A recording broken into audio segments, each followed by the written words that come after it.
a punto de enfrentarse con los eternos enemigos del pueblo de Israel, como eran los filisteos. Cuando él llega al campamento, se da cuenta de que la atmósfera, el ambiente, pues está bastante cargado. Hay mucho pesimismo, mucha derrota, y cuando él pregunta qué es lo que está sucediendo, le informan de que hay un gigante, un paladín de parte de los enemigos, que lleva 40 días amedrentando, asustando al pueblo de Dios, y desde el más grande, el rey Saúl, hasta el más pequeño, nadie se atrevía a dar un paso adelante para solucionar el problema. Bueno, hasta que apareció David. Dice la Biblia que él se ofreció voluntario. A él no tuvieron que presionarlo, a él no tuvieron que decirle, oye, ¿te animas a ir tú contra el filisteo? Sino que él dijo, yo iré. Yo iré, reconozco que este hombre está muy bien armado. De hecho, él describe espada, lanza, jabalina, pero yo no necesito de nada de eso. Yo solamente voy a ir contra él en el nombre de mi Dios. Y en el nombre de mi Dios, yo lo voy a derrotar. Y hace una tremenda declaración, vamos a leerla nuevamente, capítulo 17, verso 45, dice la palabra de Dios así. Entonces David le dijo al filisteo, tú vienes a mí con espada, lanza y jabalina, mas yo vengo a ti en el nombre del Señor de los ejércitos, el Dios de los escuadrones de Israel, a quien tú has provocado. Jehová te entregará hoy en mi mano y yo te venceré, te cortaré la cabeza y daré hoy los cuerpos de los filisteos a las aves del cielo y a las bestias de la tierra, y toda la tierra sabrá que hay Dios en Israel. Y termina diciendo, verso 47, y sabrá toda esta congregación que el Señor no salva con espada ni con lanza, porque del Señor es la batalla y Él os entregará en nuestras manos. Aquí no hay un acto de prepotencia por parte de David, ni muchísimo menos. No hay un deseo de destacar por encima de los demás, de llamar la atención hacia sí mismo, sino más bien todo lo contrario. Lo que él quiere es desviar la atención hacia Dios para que el pueblo de Israel y todos los que estaban por allí y los que iban a oír de este combate supieran que la victoria la había dado el Dios de Israel. No era un pueblo de ateos, pero era un pueblo que no sabía cómo actuar frente a la adversidad. Y hoy en día pasa exactamente lo mismo. Hay gente que lee la Biblia, que se congrega en esta o en cualquier otra iglesia, que lleva años en los caminos del Señor, pero cuando llega un momento puntual a su vida, cuando llega una prueba, un conflicto con la familia, con la economía, con la salud o con lo que sea, pues no saben cómo reaccionar, y parece ser que este era uno de los grandes problemas que Israel tenía en aquel momento. Sabían ir todos unidos contra un enemigo, pero como los filisteos estaban planteando que solamente uno se enfrentara a Goliat, pues ellos se quedaron paralizados porque no estaban acostumbrados a pelear así. Todos, ¿verdad? Todos los israelitas contra los filisteos contra ellos, a eso sí, en el valle, en la montaña, con espadas, con jabalinas, con flechas, con arcos, con lo que fuera. Pero eso de que uno fuera a pelear contra otro, pues ellos nunca lo habían visto y por eso no sabían cómo reaccionar.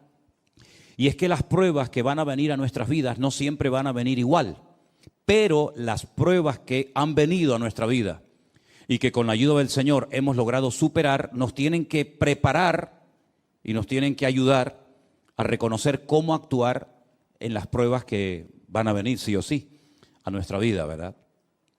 David presenta su currículum. Tú tienes un currículum en el Señor, sea pequeño, sea grande, sea visible o no. Tú tienes un bagaje, tú tienes una trayectoria con el Señor. Lógicamente unos pueden hablar de más cosas que otros, pero lo que está bien claro que David en ese momento no podía presumir de ser un soldado en el ejército de Saúl, porque no tenía la edad para hacerlo.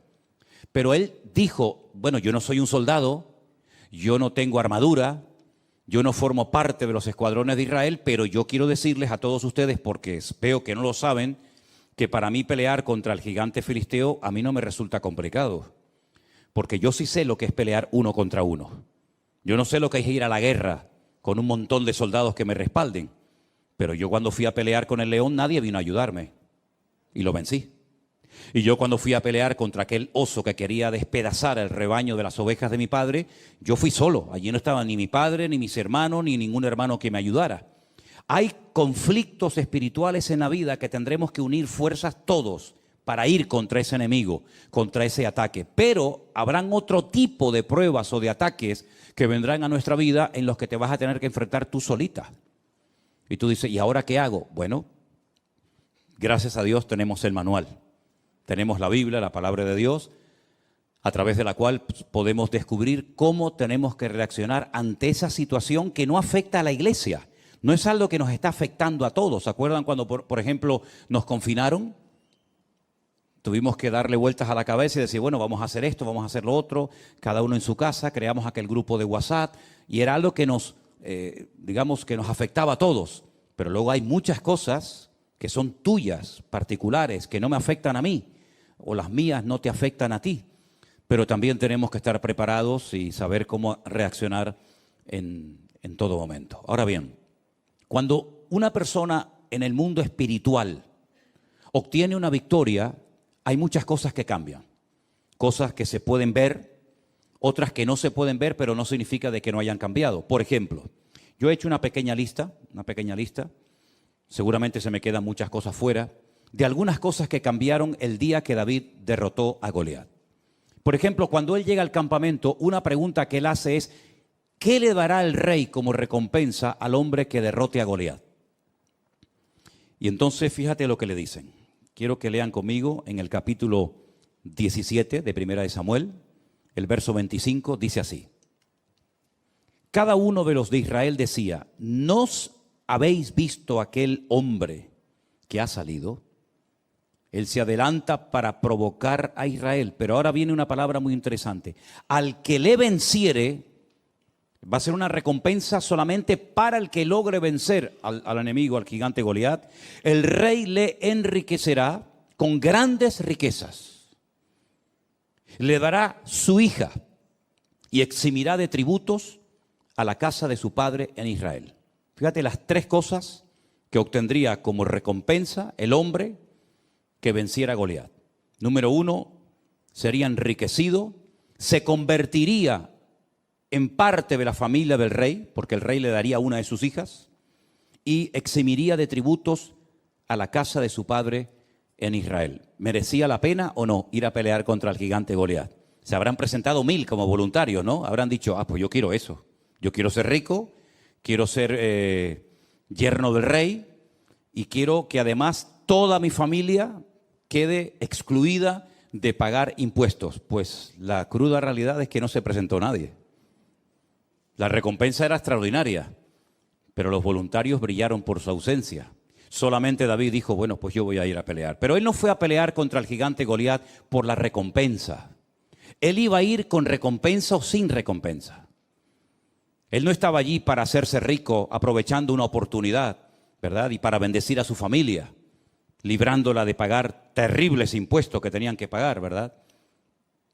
Él fue allí porque primeramente su padre lo mandó y él iba a ir porque él en ese momento, ese día, él se sentía como el representante de Dios en el pueblo. No va nadie, no va el rey, no va el hijo del rey, Jonatán o los demás hijos, no va nadie, no van mis hermanos. Bueno, pues voy yo, porque yo entiendo que esta es una oportunidad para que todo mi pueblo y todos los gentiles que están aquí sepan que nuestro Dios es un Dios que marca la diferencia, con recompensa o sin recompensa. Y yo voy allí, yo le voy a vencer, y es cuando él hace aquella tremenda declaración. Él no habla de, bueno, tal vez, vamos a ver lo que pasa, que se haga la voluntad de Dios, que sea lo que Dios quiera, en fin. No, él habla con una seguridad tremenda. Es que hay momentos en la vida en el que no te puedes dar el lujo de dudar. Es sí o sí, es vida o muerte, es cara o cruz, no hay vuelta de hojas. Él no dice, bueno, en algún día tal vez vamos a ver si llevas 40 días molestándonos por la mañana, por la tarde y por la noche, pues vamos a ver si poquito a poco, es que esa batalla no se iba a ganar poquito a poco. Mira, hay cosas en tu vida y en la mía y en la de todos y cada uno de nosotros que poco a poco las vamos a ir superando. ¿Estamos de acuerdo? Hay gente que me dice, bueno, yo tengo este vicio, o yo tengo esta atadura, o yo tengo esta costumbre. Mira, yo voy a ir poquito a poco. ¿Has conocido gente que habla así? ¿Tú eres de los que hablas así? Hay gente que me dice, poco a poco, sin prisa. Un poquito hoy, un poquito mañana, ahora 3, mañana 2, pasado ninguno, pasado mañana 18, poquito a poco.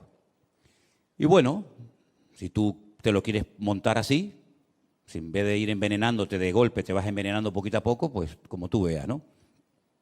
Pero es que hay otras cosas en la vida, si quieres llegar a un cierto nivel de madurez, que tienes que vencerlas de golpe.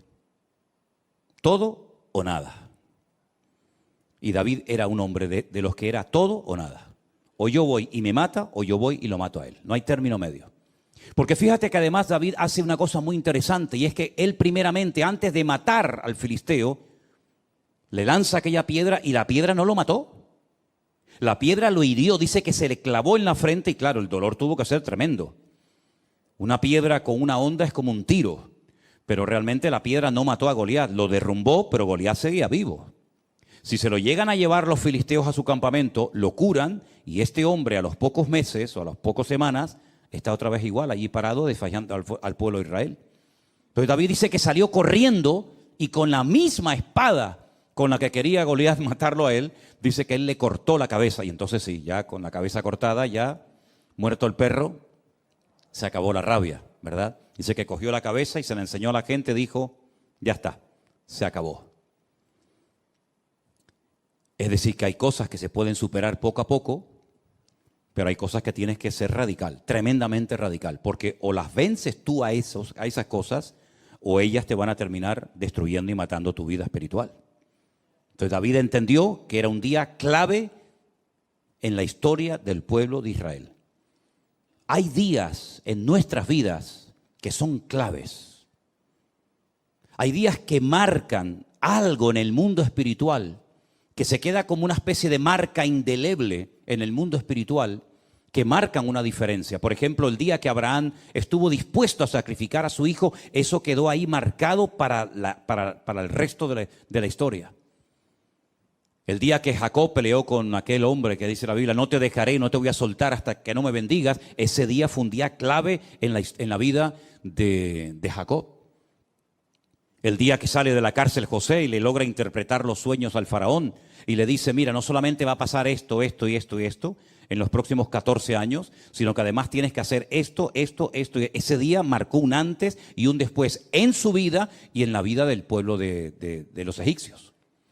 Así que hay muchos días que se presentarán en nuestra vida, digamos que, bueno, sin pena ni gloria, por así decirlo, pero hay otros días que son claves, ahí tienes que dar la talla, ahí no puedes dudar. Ese día es el día que marca algo importante que te va a cambiar de por vida. De hecho, la vida de David nunca más volvió a ser la misma después de ese día. Ese día, o al poco tiempo de ese día, comenzaron a ocurrir cosas muy interesantes. Vamos a leer algunas. Capítulo 18, verso 1. Aconteció que cuando él hubo acabado de hablar con Saúl, porque después de derrotar al gigante, él habló con Saúl. Claro, el libro de Samuel a veces como que confunde un poco, porque se conocían o no se conocían. Bueno, como no está en orden cronológico, podemos tener diferentes opiniones. Pero lo que está bien claro es que David habló personalmente con el rey Saúl el día que derrotó al gigante Goliat. Y en ese día, en esa conversación, estaba presente un muchacho llamado Jonatán, que era el príncipe de Israel, el futuro heredero, el hijo del rey. Y aconteció que cuando él hubo acabado de hablar con Saúl, el alma de Jonatán quedó ligada con la de David y lo amó Jonatán como a sí mismo.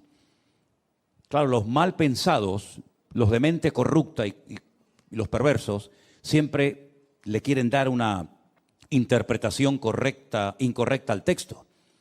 Pero allí se fraguó y nació una amistad preciosa entre Jonatán y David, entre David y Jonatán, una amistad limpia, una amistad pura, una amistad verdadera. Y como él llegó a escribir tiempo más tarde, es mejor un amigo que a veces un hermano, ¿verdad? Entonces, eso es algo que ocurrió ese día. Ahí empezó una amistad, una relación entre amigos preciosa. Segunda cosa que ocurre, vamos a leer a partir del versículo 6, si os parece. Aconteció que cuando David volvió de matar al filisteo, salieron las mujeres de todas las ciudades de Israel cantando y danzando para recibir al rey Saúl, con panderos, con cánticos de alegría y con instrumentos de música. Y cantaban las mujeres que danzaban y decían: Saúl hirió a sus 1000 y David a sus 10.000. No le gustó la letra al caballero. La letra no le hizo mucha gracia. Porque dice que Saúl se enojó en gran manera y le desagradó este dicho. Y dijo: a David dieron 10.000 y a mí 1000. No le falta más que el reino. Se picó. El caballero se picó. Y desde aquel día Saúl no miró con buenos ojos a David. ¿Qué te parece? Desde aquel día las cosas cambiaron. Hemos obtenido una victoria tremenda, pero a partir de ese día Saúl se la sentenció al rey David. Aconteció que al día siguiente, fíjate qué cosa, esto ya es el mundo espiritual. Al día siguiente de esa reacción de enojo, de esos celos ridículos y absurdos, al día siguiente un espíritu malo de parte de Dios tomó a Saúl y él desvariaba en medio de la casa. David tocaba con su mano como los otros días y tenía Saúl la lanza en su mano. Y arrojó Saúl la lanza diciendo: enclavaré a David a la pared. Pero David lo evadió 2 veces. Fíjate las cosas que comienzan a cambiar a raíz de la gran victoria que ha beneficiado a todo el país, incluido al rey. Enojo, rabia, celos, envidia. ¿Qué te parece? ¿Buscó David en algún momento la reacción de Saúl de esta manera? Jamás. Pero hay cosas que tú no puedes evitar. Hay algunas cosas, muchas cosas podemos evitar en la vida, pero hay otras muchas cosas que, por mucho que le des vueltas a la cabeza, hay cosas que no puedes evitar. Y una de ellas era que Saúl odiara y le tuviera unos celos enfermizos al joven David. Desde aquel día no lo miró bien. Unos celos tremendos. Y el resto de sus años los dedicó a perseguir a David. David al final saben que tiene que huir. Y durante muchos años, desde los 17 aproximadamente, hasta los 30 que llega a ocupar el trono de Israel, está huyendo de cueva en cueva, de lugar en lugar, hasta que finalmente él dice: bueno, en algún momento me va a matar este hombre, me va a quitar la vida a Saúl. Dice que se fue a vivir con los filisteos. Pero claro, si llega a los filisteos, cuando tú le has matado al gigante filisteo, en cuanto te vean aparecer por allí, te van a matar a ti. ¿Qué es lo que hace David? Que era tremendo. Finge que está loco. Y se le cae la baba por la cara y se hace el loco y pintan las paredes y el rey dice: ¿no tengo yo bastantes locos para que me venga otro más? Y bueno, al final el loco fue una ayuda tremenda para el rey de los filisteos, en fin. Ahora llegó el momento en el que Saúl tenía que cumplir la palabra que había dado. El hombre que venciere a Goliat, yo le voy a dar a mi hija y lo voy a convertir en mi yerno. Vamos a ver si cumplió la palabra, ¿les parece? Versículo 17. Entonces Saúl le dijo a David: he aquí yo te daré a Merab, mi hija mayor. Generalmente se daba a la mayor y luego se daba a la menor, ¿verdad?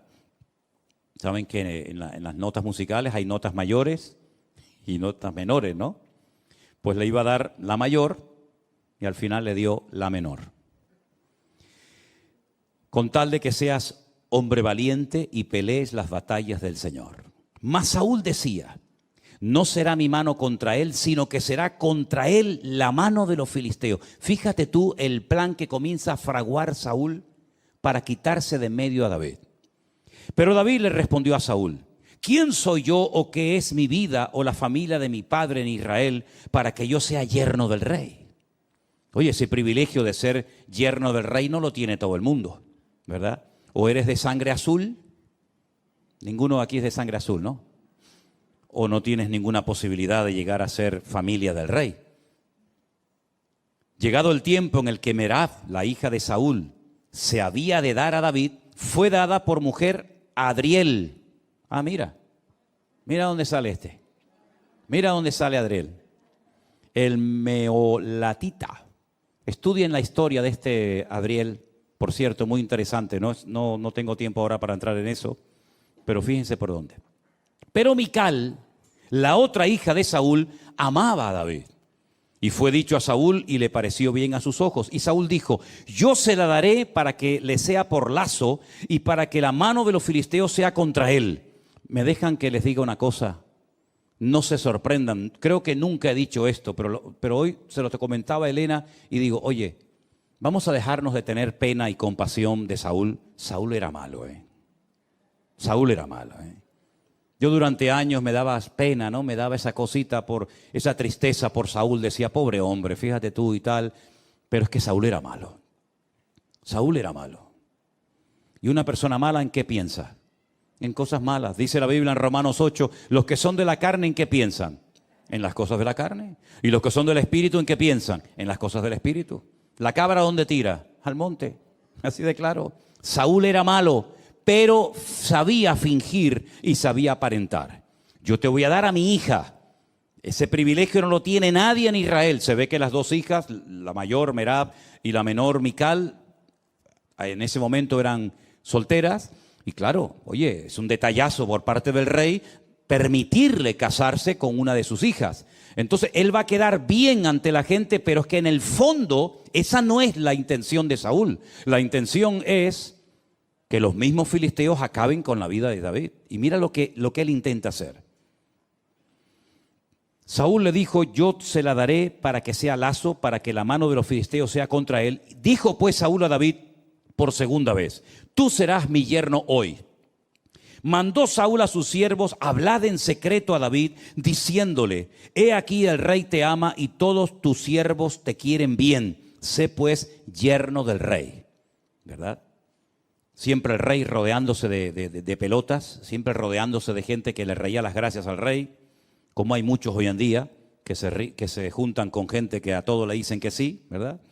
Los criados de Saúl hablaron estas palabras a oídos de David, y David dijo, ¿os parece a vosotros que es poco ser yerno del rey, siendo yo un hombre pobre y de ninguna estima?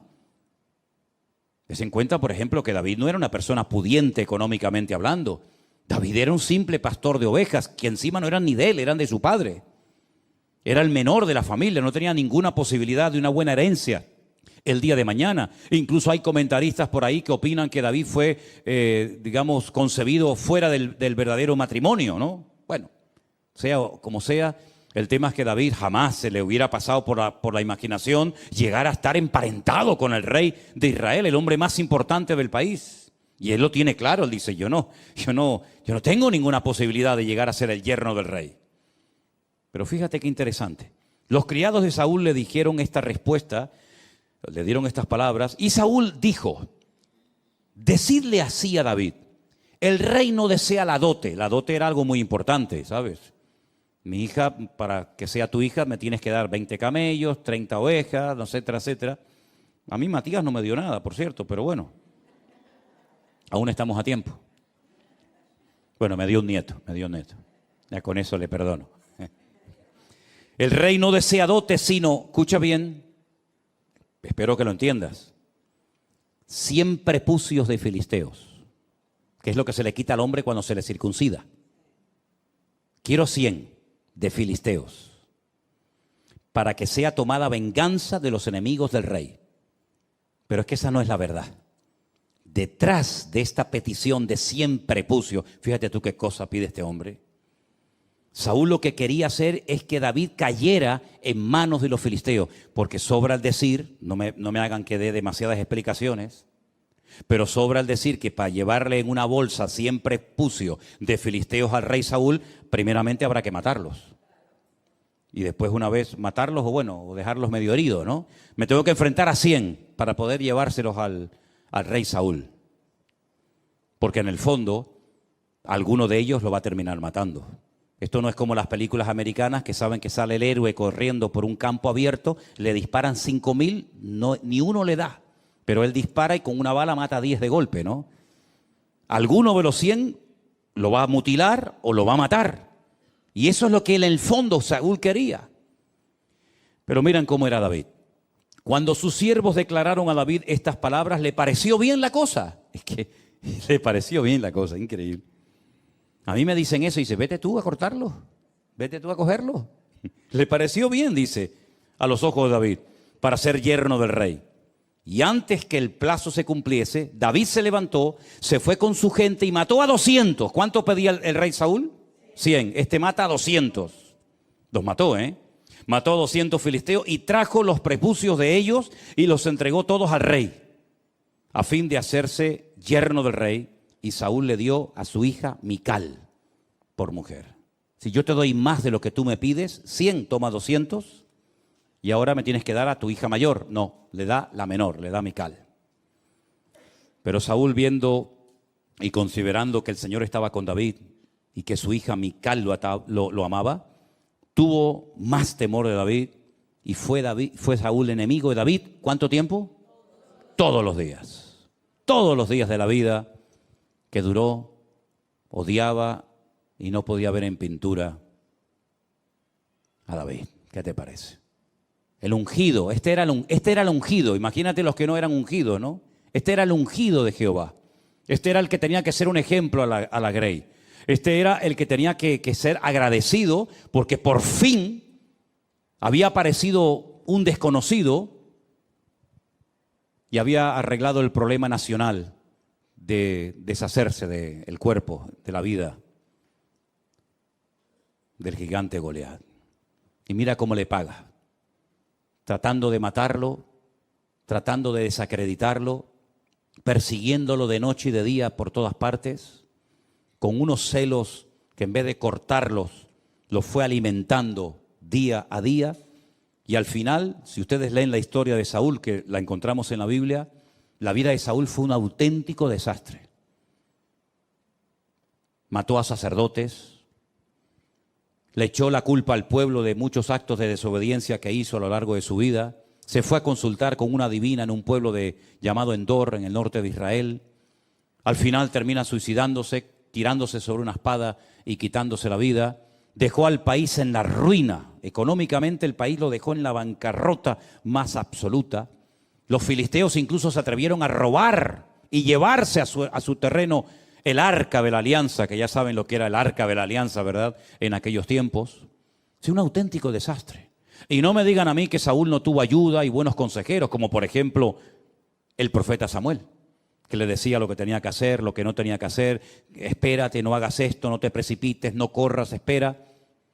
Sin embargo, echó por la borda su vida. Así que cambios, pues mira, en lo espiritual todos los que quieras y más. Se convierte en yerno del rey, empieza una hermosa amistad con su hijo, con Jonatán, con el príncipe de Israel.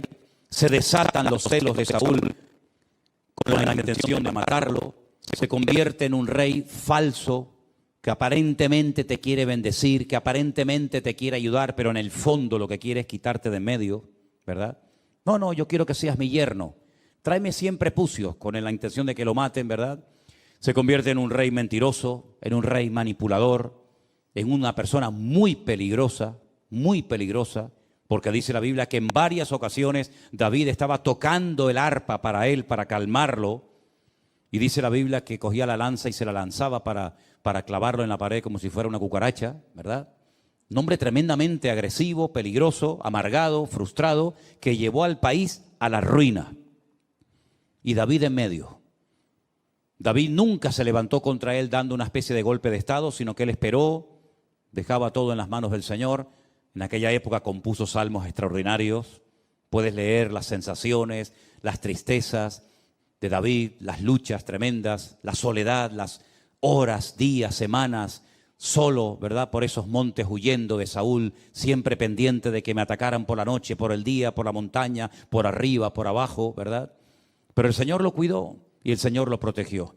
Cuando tú comiences a obtener victorias espirituales en tu vida, vas a desatar la ira del enemigo, pero también vas a desatar la bendición de Dios sobre tu vida. Tienes que saber esto. Como dijo alguien, si no quieres que te pase nada, que nadie diga nada mal de ti, que nadie se meta contigo, que nadie te cuestione, que nadie te critica, no hagas nada. Es que no tenías ni que haber nacido. Porque ya desde el día que nacimos, ya siempre alguien dijo, qué feíto era, ¿no? Y aún no dice nada, otro dice, ay, qué guapo, otro era feíto, otro era feo. Desde el mismo día que nacimos ya comenzó la batalla de la vida. Pero es que además nosotros no solamente estamos en el mundo natural, como todos los seres humanos, sino que nos hemos pasado de bando. En el mundo espiritual hay dos bandos, el del diablo, Satanás, las tinieblas, y el bando de luz, del Señor, ¿verdad? De la bendición de Dios. Y hemos pasado, como dijo el Señor, de muerte a vida. Claro, el otro no está contento con ese cambio, porque sabe que ahora tienes tú una victoria que ya le gustaría a él tener. Ahora tú tienes una influencia, una capacidad en el mundo espiritual que él no va a tener jamás en la vida. Y eso va a despertar envidia, eso va a despertar celos, eso va a despertar pues tantas y tantas cosas. ¿Y dónde va a venir la guerra? Pues desde adentro. El Señor Jesucristo un día nos dio una información tremenda. Dice que los mayores enemigos, a veces, no siempre, pero a veces pueden surgir hasta dentro del mismo seno familiar, dentro de la misma familia. Ese cuñado con el que te llevabas tan bien, ese primo, ese abuelo, ese tío, ese sobrino, con el cual pues antes jugabas al fútbol, iban de excursión y cantaban y lo pasaban bien. Ahora, por el simple hecho de haberte convertido, pues ahora parece que te has convertido en su enemigo. Pero no tienes que asustarte. Al mismo Señor Jesucristo le pasó. Sus propios hermanos, que los tuvo, le decían al Señor: Señor, ¿por qué no vas a otros lugares para que te oigan y te conozcan y sepan de tus enseñanzas? Pero no lo decían porque tuvieran una sana intención de que la gente escuchara el Evangelio, sino para quitárselo de encima, porque se avergonzaban de él. ¿Qué te parece? Y el Señor, ya dijo en cierta ocasión, los mayores enemigos a veces surgen dentro del sector o del ambiente del que menos te imaginas. Incluso la Biblia dice que en los últimos tiempos tal vez la nuera se levante contra la suegra contra la nuera, los hijos contra los padres contra los hijos. Eso va a ser una revolución tremenda, y para todo eso tú tienes que estar preparado. Y dice: y no sorprendáis, dice Pedro en una de sus cartas, no sorprendáis del fuego de prueba que os ha sobrevenido. Dice, como si alguna cosa extraña os aconteciera. Mira, sinceramente te deberías de sorprender de que no te pase nada. Eso es lo que te debería de preocupar. No tengo pruebas, no tengo dificultades, no hay problemas, todo parece que va sobre ruedas. Eso es lo que te debería de poner nervioso. Pero pasar por pruebas, por luchas, por dificultades, pues eso es lo lógico, eso es lo normal. Eso es lo que necesitamos para mantenernos humildes y dependientes del Señor, y que no nos creamos que ya no necesitamos de nada ni de nadie. Por eso Pedro dice: no os sorprendáis, hermanos, del fuego de prueba que os ha sobrevenido, como si alguna cosa extraña os aconteciese, sino tener en cuenta que las mismas pruebas que tú estás pasando, o mayores, las están pasando nuestros hermanos en otras partes del mundo. Por lo tanto, no es cuestión de una ridícula resignación y decir: bueno, a mí me tocó esto y aquí. No. Sino, oye, levántate, pelea, lucha, pelea la buena batalla, dice la Biblia. Pablo dice: pelea, esfuérzate, echa mano de la vida eterna. Él habla de una armadura, él habla de casco, él habla de espada, habla de yelmo. Es decir, él está empleando incluso hasta términos militares, porque la guerra espiritual es real y tú tienes que saberla. Y no derrumbarte, no venirte abajo y decir: bueno, ¿qué me está pasando? No sé, yo estoy leyendo la Biblia, estoy orando, estoy haciendo las cosas bien. ¿Por qué me pasa eso? Pues precisamente por eso. Precisamente por eso, porque estás sacudiendo el avispero. ¿Quieres coger miel? Claro, es muy fácil ir a un supermercado, a una tienda y coger de la estantería un bote de miel. Claro, a ti no te ha costado nada, pero vete a buscarla. Vete a buscar miel. Hay países donde hay gente que son recolectores de miel y tienen que descolgarse con unas cuerdas tremendas y untarse el cuerpo con barro y llevar antorchas y humo, porque tú te vas a meter en el avispero y le quieres robar a la abeja la miel. Tú date cuenta que una simple cuchara de miel tarda toda una vida. Una abeja, por poco me sale oveja, una abeja tarda toda una vida para hacer una cucharada de miel, y tú se la vas a quitar. Y dices: de aquí, de eso nada. Y vas a matar a la reina y te vas a meter en el panal. Y salen picados por todas partes. Y hay gente que incluso ha muerto porque son alérgicos, ¿verdad?, a las picaduras de las abejas. Y si tú quieres obtener grandes victorias en tu vida, pues vas a ser picado y vas a ser atacado por todas partes. Pero dice la Biblia: mayor es el que está en ti que el que viene contra ti. ¿Cuántos dicen amén? Así que David supo perfectamente que su vida nunca más iba a volver a ser la misma. Al poco tiempo, por la mala cabeza, por la mala actitud, por los pecados, por la constante actitud de desobediencia de Saúl, Dios dijo: basta. Y esto sí que es terrible. Para mí esto es lo peor que le puede pasar a un ser humano en la vida cuando Dios dice basta. Y lo ha hecho en varias ocasiones, ¿eh? Lo hizo con Faraón. Lo dijo, ¿no quieres dar tu brazo a torcer y reconocer que todos estos milagros, prodigios, maravillas, estas plagas tremendas son producto de mi intervención? ¿No quieres? Pues ahora yo me voy a encargar de endurecerte el corazón. ¿Quieres ser duro? Yo te lo voy a endurecer como el pedernal. Y no te voy a dar oportunidad ni para que te arrepientas. Fue tremendo. Cuando Dios llega a esos extremos, imagínate. Pues con Saúl llegó exactamente igual. Dijo, Samuel, no ores más por él. Pero no ores más por él. Lo he desechado. Y Dios no dice, bueno, no, te he desechado. Basta, se acabó. ¿Y ahora qué hacemos? Tienes que ir a Belén, a la casa de un tal Isaí, convoca a sus hijos y yo te voy a decir lo que vamos a hacer. Vamos a escoger a otro rey fiel conforme a mi corazón. Todos conocemos la historia, ¿sí o no? Llega a Belén, llega a la casa de Isaí, allí están sus hijos. Él se va a acercar al mayor, que era lo lógico, ¿no? Ungir al mayor, al primogénito, y el Señor le dice, ese no es. Bueno, pues será el siguiente, ese tampoco. Y el otro tampoco. Y al final Samuel está desconcertado, él es profeta, varón de Dios, pero en ese momento como que no tiene mucha luz, que digamos, y le dice al padre, oye, una pregunta, ¿tú tienes a otro hijo? Porque yo he traído aquí el cuerno del aceite especial para derramarlo sobre la cabeza de uno de tus hijos. Tú me has dicho que has llamado a todos tus hijos y a mí el Señor no me da paz con ninguno de ellos. Aquí pasa algo. Y le dice, bueno, es que tenemos a otro.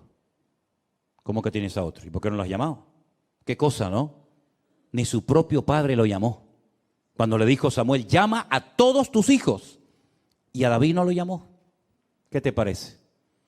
Dile que venga. Porque no nos vamos a sentar a la mesa ni a comer hasta que David venga. Y dice la Biblia que nada más entrar, claro, imagínate las pintas con las que vendría. Un montón de días, semanas en el monte, con un olor terrible, los pelos así como los que tiene ahora mismo un hermano por ahí arriba. Y claro, tú imagínate aquello, decir, ¿y este quién es? ¿Este quién es? ¿De dónde ha salido esto? Si no, este es mi hijo David. Dice, este es David. Y el Señor dice, úngelo, porque ese es el rey, el futuro rey de Israel. Es impresionante, hermanos, cómo Dios rompió todos los patrones, todas las normas de la época para ungir al que nadie, ni siquiera su propio padre, contaba con él. Y a partir de ese día dice que Dios cambió su corazón, mudó su corazón, y el Señor comenzó a bendecirlo y a prepararlo y a ungirlo. Pero claro, si quieres ser rey, lo primero que tienes que hacer es conocer tu país. Y lo vas a conocer, ya verás que lo vas a conocer, pero bien, bien que lo vas a conocer. Vas a conocer hasta dónde se ocultan las ratas. Vas a conocer el país, pero palmo a palmo. Ese sí que fue un Rambo verdadero, ¿eh? Y comenzó desde prácticamente a los pocos días, ya digo, 17, 18 años como mucho, hasta los 30 años, huyendo de un lugar a otro, con un calor que hace en esos lugares donde él se escondía. Fuimos un día a la cueva de Engedi. Es una cueva que está en el oasis de Engedi, en el desierto, y llegamos allá arriba y nos dijeron, en esa cueva se escondió Saúl, y allí dentro estaba el rey David, que podía haberlo matado y no lo hizo. Es decir, una vida de una preparación tremenda. Pero el Señor dice, ese es al que yo he escogido. Ese es al que yo he escogido. Y saben, queridos hermanos, Dios no se equivocó con David. David no era perfecto, no hay ningún ser humano perfecto, ni David, ni Abraham, ni Moisés, ni ninguno, pero ese era un hombre con el cual se podía contar, porque tenía una buena característica. Tal vez otros dirán, sí, pero es que en esto, bueno, tenía una característica extraordinaria, que es lo que marca la diferencia entre un creyente y otro, es la verdad, y es que era un hombre obediente. Dios le decía una cosa y él hacía. Fíjate cuando el rey Saúl, fíjate que aún no era rey, y Saúl le dice, tráeme 100 prepucios de filisteos. Él no era tonto. Él sabía que podía perder la vida peleando contra 100 filisteos. Y no le trae 100, le trae el doble, le trae 200. Pero es que era así, era tremendamente radical. Siempre iba más allá de lo que se le pedía. El padre le dijo, pero esto lo tenía ya era su naturaleza, era parte de su esencia, de su personalidad. 100 prepucios, no, 200. Le dice el padre, vete a cuidar las ovejas. Y claro, viene un león y podía haber salido, papá, mira, perdona, pero viene un león, yo salí corriendo. No, mi padre me ha dicho que cuide las ovejas y yo voy a cuidarlas, aunque tenga que pelear contra un león. Nosotros lo hubiéramos hecho, hermano. Tú lo hubieras hecho, Luis. Tú lo hubieras hecho. Ustedes lo hubieran hecho. Si a veces entra una cucaracha a la casa. Una cucaracha. No estoy hablando de cocodrilos ni dragones. Una cucaracha. Y parece que ha entrado Belcebú. Un perenquén. No sé si por ahí que nos ven, perenquén es un lagartito que se pega a las paredes, que se come los mosquitos, las arañitas y esas cosas, que son buenos, los perenquenes son bonitos. Se pegan ahí con sus patitas a los balcones. Sí, trae un perenquén aquí para que veas a más de uno corriendo. Pero es que ahora le viene un león y podía haber dicho, hombre, yo una cosa es cuidar las ovejas de mi padre y otra cosa es enfrentarme con un león. Estamos hablando de cosas muy diferentes. Pues él se queda. Y él se queda y mata al león y no se queda satisfecho con herirlo, sino lo mata. Y al poco tiempo un leoso. Y bueno, ya no le vinieron más porque dijeron los animales, no vayan contra este, que aunque vaya quien vaya, nos va a matar a todos. Eso que hacía en lo natural David, luego él trasladó todo eso a su vida espiritual. Esa radicalidad, ese ir más allá de lo que me han pedido, el jugarme la vida por 4 ovejas que tampoco merecen tanto la pena, el decir en vez de 100, 200, esa actitud en su vida fue la que lo marcó durante toda su vida. Y por eso para él el gigante no era nada, para él un león no era nada, porque él conocía al Señor. Y cuando uno conoce al Señor, no le tiene miedo a nada. Porque sabes que eso que te está atacando, eso que te domina en ese momento, eso que pierdes el control, para Dios no es ningún problema. Amén, hermanos. Nuestro Dios es mucho más grande que una enfermedad, que un dolor, que un desánimo, que una tristeza, que la pérdida de un ser querido, que lo que sea, no hay nada que se pueda comparar con el poder de nuestro Dios. Fíjate que David simplemente necesitó una piedra. Pero no porque él dijera la piedra va a matar a Goliat, no, porque él en lo que confiaba no era en la piedra, él confiaba en el poder del nombre de su Dios. Pero tengo que utilizar algo, ¿verdad? Pero si David le hubiera pegado un soplido a Goliat, en el nombre de mi Dios, Goliat lo tumba. Porque no era lo que él hacía, sino era la actitud con lo que él hacía y con la fe que él tenía en su corazón. Entonces todos nuestros actos en la vida, todas nuestras palabras, todas nuestras decisiones tienen que estar empapadas y respaldadas por decisiones de tipo espiritual. Cuando tú quieres vencer un vicio, cuando tú quieres dejar un hábito, cuando tú quieres superar un dolor, una pérdida, un desánimo, una enfermedad o lo que sea, lo que en el fondo te tiene que motivar no es, bueno, ya vencí yo esto, ya me pongo ya la medalla, ¿no? Sino que es una oportunidad para demostrar el poder de nuestro Dios. Y nosotros deberíamos estar dispuestos a hacer cualquier cosa con tal de que a Dios se le reconozca en ese colegio, en esa universidad, en esa oficina, lo que sea. Que sepan siempre que lo que nos motiva no es el orgullo, la ambición personal, el deseo de protagonismo, de que nos miren, de que nos admiren, sino que el objetivo cuál tiene que ser, dar la honra y la gloria a nuestro Dios. Y David entendió que ese día era un día maravilloso, porque ese día todos los ojos de Israel iban a estar mirando aquel valle de Elam, donde derrotó al gigante Goliat. Él sabía que ese día era un día histórico, como en el monte Carmelo, Elías sabía que todos iban a ser así y todos iban a estar mirando a ver qué pasaba en aquel lugar. Hay momentos en los que todos van a estar mirando, y es el examen, es el test, es la prueba por la cual tendrás que pasar y sacar buena nota para que al final la gloria y la honra se la lleve el Señor. Así que en vez de quejarte, en vez de asustarte, en vez de salir corriendo, dices, no, momento. Yo tengo una oportunidad de oro para demostrar que mi Dios es diferente. ¿Qué es lo que usted me ha dicho que tengo? ¿Esto? ¿Esto es lo que usted dice que tengo? Muy bien, perfecto. Démelo. Te pones de rodillas en tu habitación. Hazme caso, por favor. Hazlo, que funciona. Señor, mira lo que me dijo que me quedan 3 meses de vida. Mira las analíticas, mira los exámenes que me han hecho. Estos, que son los que han estudiado, los que han estado años y años para sacar esta conclusión, me dicen que yo, que soy tu propiedad y que soy tu hijo, me dan 3 meses de vida. Señor, qué bueno sería que tú hicieras un milagro en mi vida para que yo mañana vaya a estos y les diga, vengan un momentito. ¿Qué me dijeron ustedes aquí hace 6 meses? ¿Que me iba a morir? ¿Cuánto tiempo llevo de vida? 18 años. Entonces, en otras palabras, utiliza tus circunstancias presentes para demostrarles que el poder de tu Dios es más grande que todo lo que te hagan o todo lo que te digan. Y otra cosa, y si por lo que sea tú decides que lo que dijeron estos señores se cumpla, pues muchísimas gracias porque dentro de 3 meses estaré con mi Señor. Ustedes seguirán rompiéndose la cabeza, pero a mí simplemente lo que me han dicho es la fecha con la que me voy a reunir con Él. Pero si pudiéramos de alguna manera utilizar estas circunstancias aparentemente duras, difíciles o amargas, para demostrarle a estos que dicen que todo esto es mentira, que Dios no existe, que el hombre viene del mono, etcétera, etcétera. Si pudiera, Señor, utilizar estas circunstancias para demostrarle a esta gente tu poder, por mí encantado de la vida, Señor.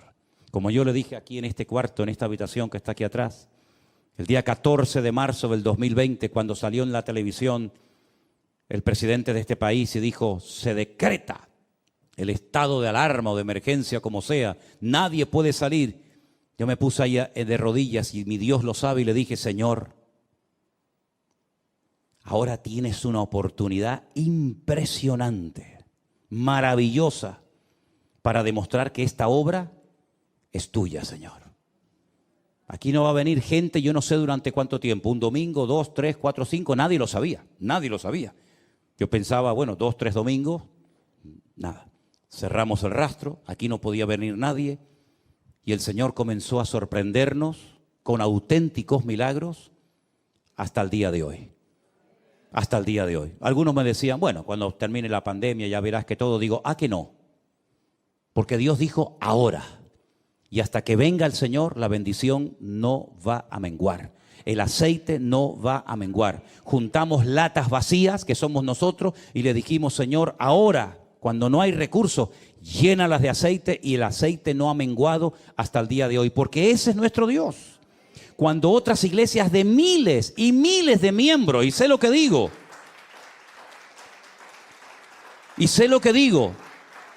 lamentablemente se cerraron, solamente por ponerles un pequeño ejemplo, podría ponerles muchos. Pero cuando yo conocí a unos hermanos, que no sé si me estarán viendo ahora, son de California, de Los Ángeles, creo que viven por allí en un desierto, no me acuerdo cómo se llama aquel lugar, pero es un desierto, Pues, cuando yo les dije, hermanos, los conocí en Israel, después estuve con ellos en Estados Unidos, ¿a qué iglesia van ustedes? Y me dicen, nosotros íbamos a una iglesia, pero en el tiempo de la pandemia se cerró, como todas. Digo, sí, ya lo entiendo, pero ya terminó la pandemia. ¿Y ahora qué? Dice, no, el pastor nos juntó, no se transmitió, no se hizo nada durante el tiempo de confinamiento, y el pastor nos juntó y nos dijo que se iba a cerrar la iglesia. Que cada uno se buscara la vida, unos se reunían en casas, otros se fueron a otra iglesia, otros no se fueron a ninguna parte, lamentablemente. Cerramos la iglesia, dijo el pastor. Y yo le dije, perdone que le haga esta pregunta, no la suelo hacer sinceramente porque no es algo que me quita el sueño ni me preocupa, pero en este caso sí me atrevo a preguntarle, ¿y cuántos erais en la iglesia? ¿Cuánta gente se congregaba en aquel momento? Y dice, éramos 2.000 miembros. Digo, 2.000 miembros, 2.000. Y cerró la iglesia. Digo, ¿y por qué? Dice, porque no había recursos para pagar la luz, el agua, los teléfonos, el alquiler. Digo, con 2.000 personas. Y nosotros que éramos 4 gatos y un perro herido. 2.000 personas y cierran la iglesia. ¿Pero cómo puede ser esto? ¿Y la cerró? La cerró, pero te digo un ejemplo. Te podría contar muchos más. Entonces cuando yo le dije al Señor, Señor, se nos viene un gigante imponente, tremendo. Pero si tú quieres, Señor, si tú dices, ahora esta iglesia va a ser usada para tu honra y para tu gloria. Y ya lo creo que lo fue. Ya lo creo que lo fue y lo sigue siendo. Porque el Señor es fiel. Y cuando ponemos nuestra piedrita en el bolsillo y decimos, Señor, yo nada más tengo una piedra. El tipo mira cómo viene, pero yo voy en el nombre de mi Dios. El Señor sorprende. Y el Señor bendice.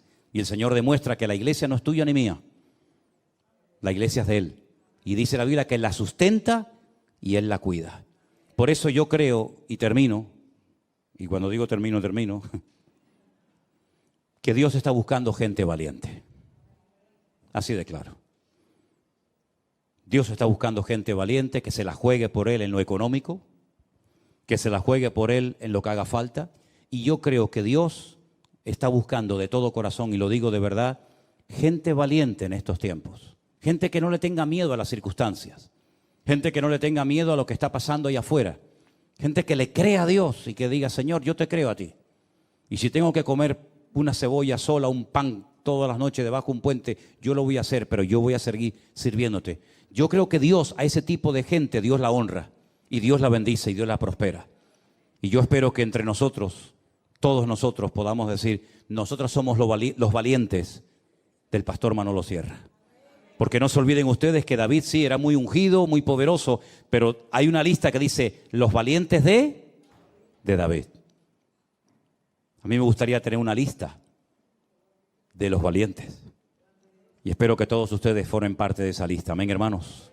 Cierra tus ojos ahí donde estás, por favor. Repite hoy lo que confesaste el domingo.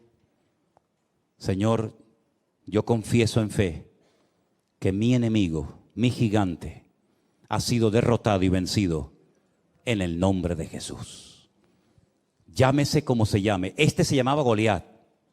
El tuyo no sé cómo se llama, pero menciónalo, nómbralo. Este gigante que es,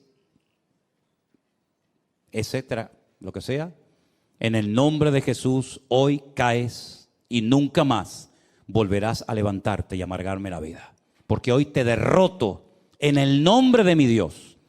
Tú vienes contra mí con exámenes, con radiografías, con insultos, con palabras, etcétera. Pero yo vengo en el nombre de Jesús contra ti. Y el Señor te ha entregado en mi mano. Y voy a dormir en paz. Dilo conmigo, yo voy a dormir en paz a partir de hoy como un niño pequeño que no lo perturba nada, que solamente se despierta para ver el rostro de su papá o de su mamá. Pero no lo despierta un bebé. Los precios que suben o que bajan, el precio del petróleo, la bolsa, las guerras, no. A un niño pequeño solamente lo despierta el deseo o de comer o de jugar con su papá y con su mamá.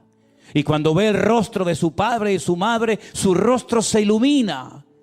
Porque ve al que ama, ahí está, siempre ahí está, para acariciarlo, para besarlo, para jugar con él.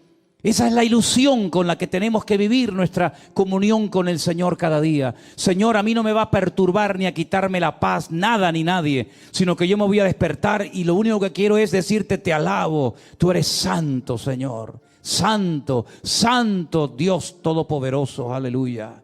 En mis circunstancias, en mi enfermedad, en mi soledad, en lo que sea, yo me gozo porque los gigantes han sido vencidos en la cruz del Calvario.